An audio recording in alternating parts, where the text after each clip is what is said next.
भोपाल महापौर मालती राय ने नगर निगम का वार्षिक बजट प्रस्तुत किया है। आपको बता दें जिसमें कई विकास कार्यों की घोषणाएं की हैं। लालघाटी चौराहे पर 7 करोड़ की लागत से नमो वाटिका का निर्माण, प्रमुख मार्गों पर हेरिटेज प्रवेश द्वार, 40 लाख रुपए की लागत से पीएम आवास योजना और 7,546 लाख रुपए के बजट के साथ अमृत योजना को मंजूरी दी गई है। इसके अलावा नगर निगम कर्मचारियों के मेधावी बच्चों को प्रोत्साहन राशि, शहर के सुंदरीकरण, पार्कों के विकास और अन्य परियोजनाओं के लिए भी बजट आवंटित किया गया है।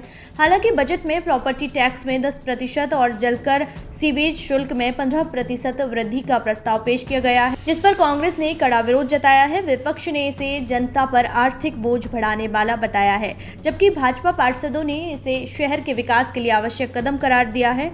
तो वहीं नगर निगम की बैठक के दौरान वन नेशन वन इलेक्शन का मुद्दा भी उठा, जिसे भाजपा पार्षद आरती अनुजा ने पेश किया और ध्वनि मत से पारित करवा लिया। कांग्रेस ने इस प्रस्ताव का कड़ा विरोध किया और आसंदी का घेराव किया, जिसके जवाब में भाजपा पार्षदों ने भारत माता की जय के नारे लगाए। आपको बता दें कि नेता प्रतिपक्ष शबिस्ता जकी ने निगम की 26 मदों में खर्च किए गए फंड का हिसाब मांगा और मेट्रो प्रोजेक्ट के कारण खराब हुई सड़कों का मुद्दा उठाया।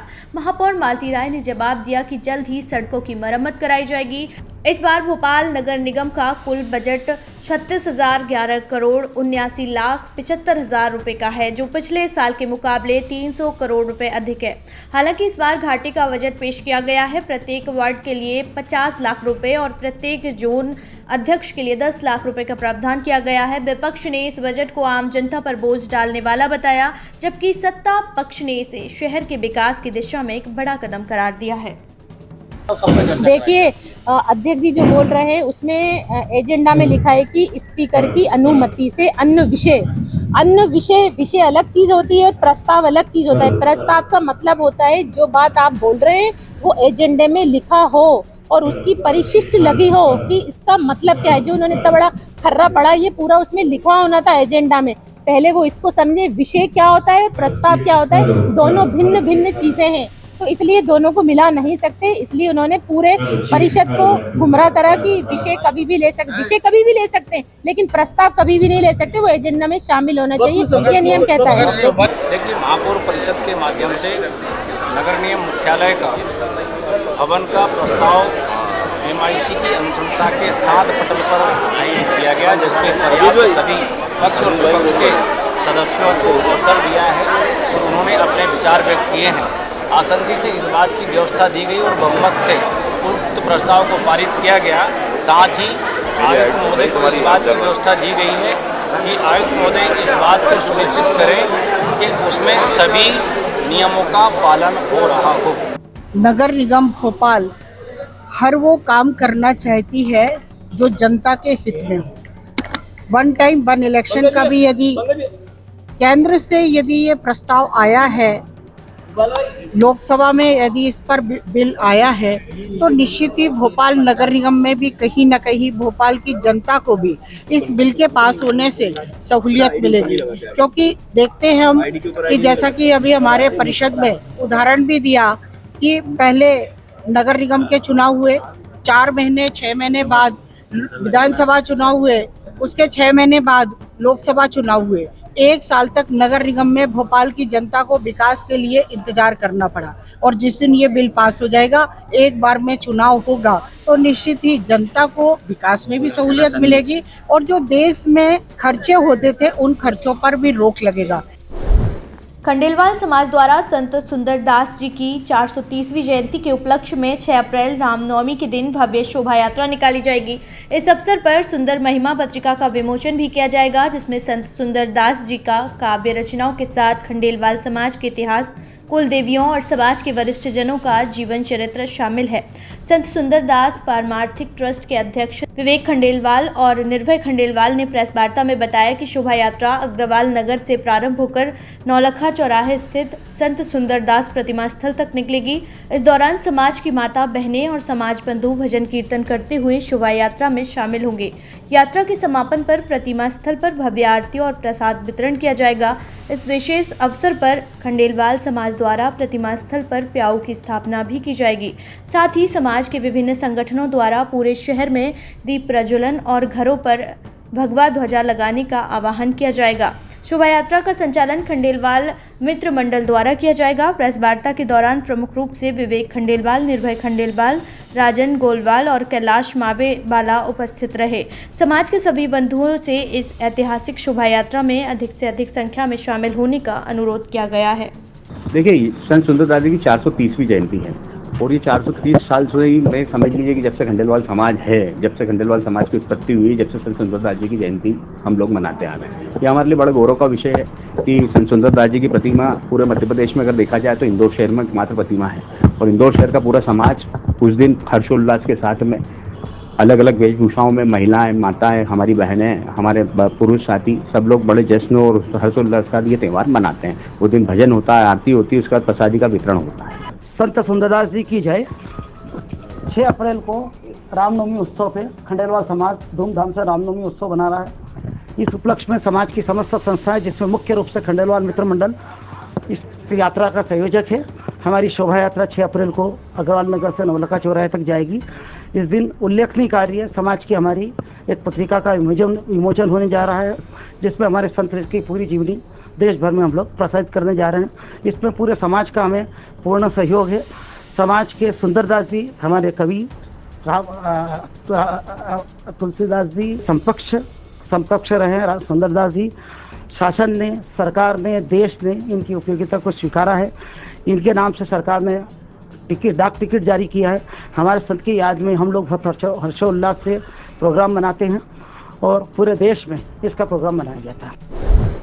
मुख्यमंत्री डॉक्टर मोहन यादव ने कहा कि उनकी सरकार विकास और जनहितैषी कार्य को प्राथमिकता देते हुए आगे बढ़ रही है। इसी कड़ी में प्रदेश के अधिकारियों और कर्मचारियों के पुराने भत्तों में वृद्धि का निर्णय लिया गया है। मुख्यमंत्री ने कहा कि हमारी सरकार ने इस बजट में इस दिशा में ठोस कदम उठाया है, जिससे राज्य पर सालाना 1500 करोड़ का अतिरिक्त व्यय भार आएगा। हालांकि उन्होंने भरोसा दिलाया कि कुशल वित्तीय प्रबंधन के जरिए सभी कर्मचारियों का ध्यान रखा जाएगा और विकास कार्यों पर कोई असर नहीं पड़ेगा। सरकार के इस फैसले से राज्य के लाखों अधिकारी कर्मचारियों को सीधा लाभ मिलेगा, जिससे वे और अधिक समर्पण के साथ अपने कार्य कर सकेंगे।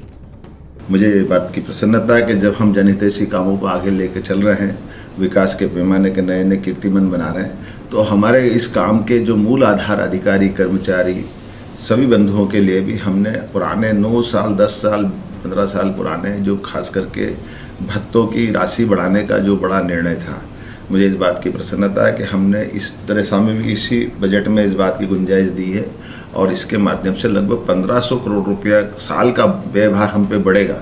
लेकिन कुशल वित्तीय प्रबंधन के बलबूते पर हम अपने अधिकारी कर्मचारियों का भी बराबरी से ध्यान रखेंगे और खास करके सरकार, अधिकारी, कर्मचारी, जनता सबकी मनोभावना के साथ एकजुट होकर चले, इस भावना से हम बढ़ रहे हैं। जो हमने बजट भाषण में कहा था, बजट में प्रस्तुतिकरण में कहा था कि हमने 1 रुपया भी टैक्स नहीं लगाया, लेकिन 16% से ऊपर हमारा बजट हमने नया बड़ा बनाया है और ये व्यवस्थाओं के बलबूते पर अधिकारी कर्मचारियों और आप सबकी भावना के हिसाब से सरकार सब दिशा में समान रूप से अपने सारे टारगेट पूरे कर रही है।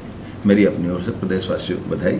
यशस्वी प्रधानमंत्री के नेतृत्व में जो उनने हमारे सबके लिए कहा है कि डबल इंजन की सरकार चलेगी, तो ये डबल इंजन की सरकार इसी प्रकार की व्यवस्थाओं के बलबूते पर सुशासन में, केंद्र सरकार के मार्गदर्शन में, उनकी नीति आयोग के निर्देशन के हिसाब से हम एक एक विभाग की बारीक मॉनिटरिंग करते हुए उस दिशा में आगे बढ़ रहे हैं। मेरी अपनी ओर से यशस्वी प्रधानमंत्री के प्रति आभार और आप सबको बधाई।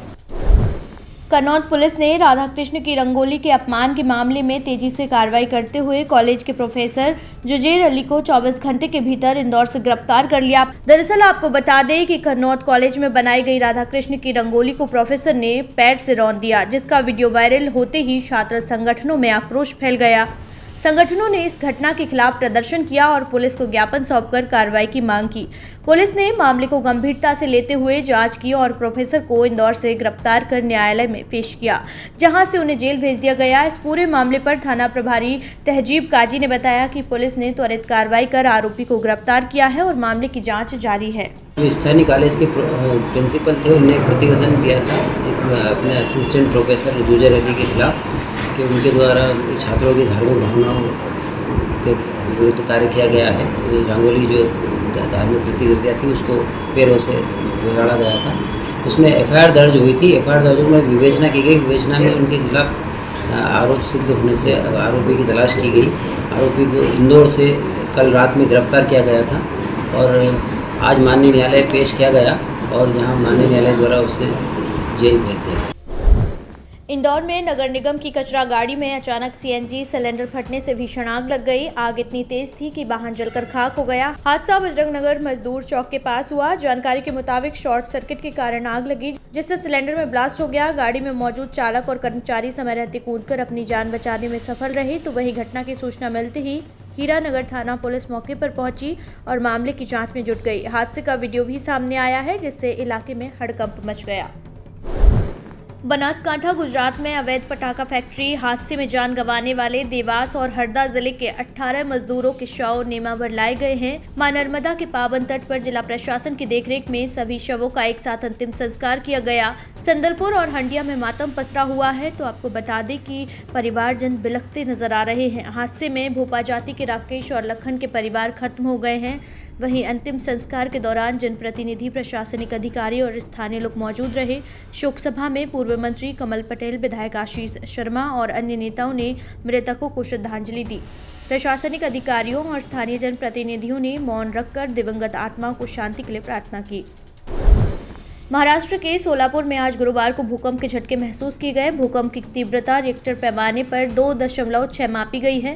भूकंप का केंद्र 5 किलोमीटर की गहराई पर था। सुबह करीब 11:22 पर भूकंप के झटके लगे। National centre for seismology (NCS) के अनुसार कुछ हिस्सों में भूकंप के झटके महसूस किए गए, लेकिन किसी के हताहत या फिर किसी संपत्ति को नुकसान होने की खबर नहीं है। आगे की जानकारी का इंतजार है। उथले भूकंप गहरे भूकंपों की तुलना में ज्यादा खतरनाक होते हैं, क्योंकि वे पृथ्वी की सतह के नीचे ज्यादा ऊर्जा छोड़ते हैं। इससे जमीन ज्यादा हिलती है और संरचनाओं और हताहतों को ज्यादा नुकसान होता है, जबकि गहरे भूकंप सतह पर आने पर ऊर्जा खो देते हैं।